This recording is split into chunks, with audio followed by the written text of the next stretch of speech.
മൂന്നാം സർക്കാരിന്റെ ആദ്യ ബജറ്റ് ധനമന്ത്രി നിർമ്മല സീതാരാമൻ പാർലമെന്റിൽ അവതരിപ്പിച്ചു. യുവജനങ്ങൾക്കായി കൂടുതൽ കാര്യങ്ങൾ ഈ ബജറ്റിൽ ഉൾപ്പെടുത്തിയിരിക്കുന്നത്. പ്രധാനമന്ത്രിയുടെ പദ്ധതിക്ക് കീഴിൽ പല പദ്ധതികൾ സർക്കാർ കൊണ്ടുവരുമെന്നും ധനമന്ത്രി പറഞ്ഞു. 20 ലക്ഷം യുവാക്കളെ വിദഗ്ധ തൊഴിലാളികളാക്കി മാറ്റും. ഫോർമൽ സെക്ടർ ജോലിക്ക് പ്രവേശിക്കുന്ന പുതിയ തൊഴിലാളികൾക്ക് ഒരു മാസത്തെ ശമ്പളം പദ്ധതി വഴി ഇൻസെന്റീവായി ലഭിക്കും.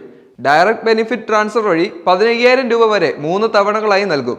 ആദ്യമായി ജോലിയിൽ പ്രവേശിക്കുന്നവർക്ക് ശമ്പളം 1 ലക്ഷം രൂപയിൽ താഴെയാണെങ്കിൽ ഈ ആനുകൂല്യം ലഭിക്കും. 2 ലക്ഷത്തോളം യുവാക്കൾക്ക് ഇതിന്റെ പ്രയോജനം ലഭിക്കുമെന്നാണ് വിലയിരുത്തൽ. പ്രധാനമന്ത്രി പാക്കേജിൽ നിന്നുള്ള ഫണ്ട് ഉപയോഗിച്ചാണ് പദ്ധതികൾ നടപ്പിലാക്കുക. മറ്റൊരു പദ്ധതി നിർമ്മാണ മേഖലയിൽ തൊഴിലവസരങ്ങൾ സൃഷ്ടിക്കുന്നതിലാണ്. പുതിയ തൊഴിലാളികൾക്കും തൊഴിലുടമയ്ക്കും പദ്ധതി വഴി ഇൻസെന്റീവ് നൽകും. ജോലിയുടെ ആദ്യ 4 വർഷത്തെ EPFO സംഭാവനകളെ പരിഗണിച്ചാണ് ആനുകൂല്യം. തൊഴിലുടമകളുടെ EPF സംഭാവന മാസത്തിൽ 3000 രൂപ വരെ റീഇംബേഴ്സ് ചെയ്യും. 2 വർഷത്തേക്കാണ് ഇത് ലഭിക്കുക. ഇത് 30 ലക്ഷം യുവാക്കൾക്ക് പ്രയോജനം ചെയ്യും. കൂടാതെ എല്ലാ മേഖലകളിലും അധിക തൊഴിലവസരങ്ങൾ ലഭ്യമാക്കും. 50 ലക്ഷം പേർക്ക് അധിക തൊഴിലവസരങ്ങൾ നൽകാനാണ് ഈ സംരംഭം ലക്ഷ്യമിടുന്നത്. കൂടാതെ വിദ്യാഭ്യാസത്തിനും തൊഴിൽ നൈപുണ്യത്തിനുമായി 1.48 ലക്ഷം കോടി ധനമന്ത്രി പ്രഖ്യാപിച്ചിട്ടുണ്ട്. ഇടക്കാല ബഡ്ജറ്റിൽ പ്രഖ്യാപിച്ച വിവിധ പദ്ധതികൾ പുരോഗമിച്ചിരിക്കുകയാണെന്നും പ്രധാനമന്ത്രി വ്യക്തമാക്കി. അതോടൊപ്പം തന്നെ ക്യാൻസർ മരുന്നുകൾക്കും മൊബൈൽ ഫോൺ, മൊബൈൽ ചാർജർ ഉൾപ്പെടെയുള്ള മറ്റു ഉപകരണങ്ങൾക്കും BCD 15% കുറച്ചു. ഇതിനു പുറമെ സർക്കാർ ഇപ്പോൾ സ്വർണത്തിന്റെയും വെള്ളിയുടെയും കസ്റ്റംസ് തീരുവ 6% കുറച്ചിട്ടുണ്ട്. ഇതിനുശേഷം സ്വർണത്തിന്റെയും വെള്ളിയുടെയും വില കുറയും. ഇതുകൂടാതെ തുകൽ, പാദരക്ഷകൾ എന്നിവയുടെയും കസ്റ്റം തീരുവ കുറച്ചു. ധനമന്ത്രി നിർമ്മല സീതാരാമന്റെ ബഡ്ജറ്റ് പ്രസംഗം ദരിദ്രരെ ഉയർത്തുന്നതിലും രാജ്യത്തെ തൊഴിലില്ലായ്മ പ്രതിസന്ധി പരിഹരിക്കുന്നതിലും ശ്രദ്ധ കേന്ദ്രീകരിച്ചിട്ടില്ലെന്ന് പ്രതിപക്ഷം ആരോപിച്ചു. ഇന്ത്യയിലെ തൊഴിലില്ലായ്മ വർദ്ധിച്ചതിന് നാഷണൽ ഡെമോക്രാറ്റിക് അലയൻസ് സർക്കാരിനെ പരിഹസിച്ച സമാജ്വാദി പാർട്ടി അധ്യക്ഷൻ അഖിലേഷ് യാദവും ബീഹാറിനും ആന്ധ്രാപ്രദേശിനും പ്രത്യേക പദ്ധതികൾ പരാമർശിച്ചതിനാൽ 2024 കേന്ദ്ര ബഡ്ജറ്റ് അധികാരം നിലനിർത്തുന്നതിനുള്ള ഒരു മാർഗമാണെന്നും പറഞ്ഞു. ബീഹാറിൽ പുതിയ വിമാനത്താവളങ്ങൾ, മെഡിക്കൽ കോളേജുകൾ, ഹൈവേകൾ, 2024 ബഡ്ജറ്റിൽ ആന്ധ്രാപ്രദേശിന് പ്രത്യേക സാമ്പത്തിക സഹായം എന്നിവ ധനമന്ത്രി പ്രഖ്യാപിച്ചു.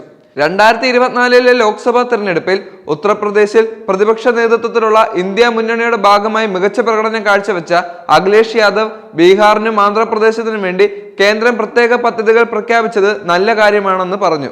കാരണം അത് ഭരണത്തിലുള്ള സർക്കാരിനെ സംരക്ഷിക്കാൻ വേണ്ടിയാണെന്നും അദ്ദേഹം കൂട്ടിച്ചേർത്തു.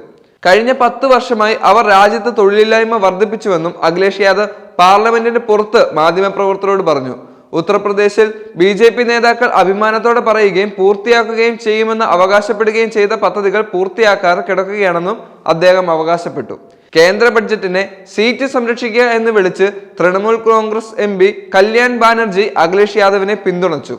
NDA കക്ഷികൾ ആരായാലും അവർ ബഡ്ജറ്റ് ബൂസ്റ്റുകൾ നൽകിയിട്ടുണ്ടെന്നും അവർ തങ്ങളുടെ പക്ഷത്ത് നിൽക്കാൻ ആഗ്രഹിക്കുന്നുവെന്നും അദ്ദേഹം പറഞ്ഞു. 2014 ആന്ധ്രാപ്രദേശ് പുനഃസംഘടനാ നിയമം പരാമർശിക്കവേ ഇതിനകം പ്രതിജ്ഞാബദ്ധമായത് എന്താണെന്ന് പ്രഖ്യാപിക്കാൻ 10 വർഷമെടുത്തത് എന്തുകൊണ്ടാണെന്ന് കോൺഗ്രസിന്റെ മുതിർന്ന നേതാവ് ജയറാം രമേശും പ്രതികരിച്ചു. ആന്ധ്രാപ്രദേശിന് പ്രത്യേക പദവി നൽകുന്നതിൽ നോൺ ബയോളജിക്കൽ പ്രധാനമന്ത്രിയുടെ പരാജയം കാരണം 2018 ചന്ദ്രബാബു നായിഡു ഗാരു NDA വിട്ടു. നാടകം കഴിഞ്ഞ് 6 വർഷത്തിന് ശേഷം പിന്തുണയ്ക്കായി സർക്കാർ തന്റെ MPമാരെ ആശ്രയിക്കുന്നു എന്നും അദ്ദേഹം കൂട്ടിച്ചേർത്തു. ബഹുജൻ സമാജ് പാർട്ടി നേതാവ് മായാവതി ദരിദ്രർക്കും തൊഴിൽരഹിതർക്കും കർഷകർക്കും സ്ത്രീകൾക്കും തൊഴിലാളികൾക്കും ബഡ്ജറ്റ് നല്ല ദിവസങ്ങൾ പ്രതീക്ഷകളില്ലെന്നും കൂടുതൽ നിരാശയാണെന്നും വിശേഷിപ്പിച്ചു. ബഡ്ജറ്റിലെ ഇത്തരം വ്യവസ്ഥകൾ കൊണ്ട് ജനങ്ങളുടെ ജീവിതം സന്തോഷകരവും സമൃദ്ധവുമാകുമോ?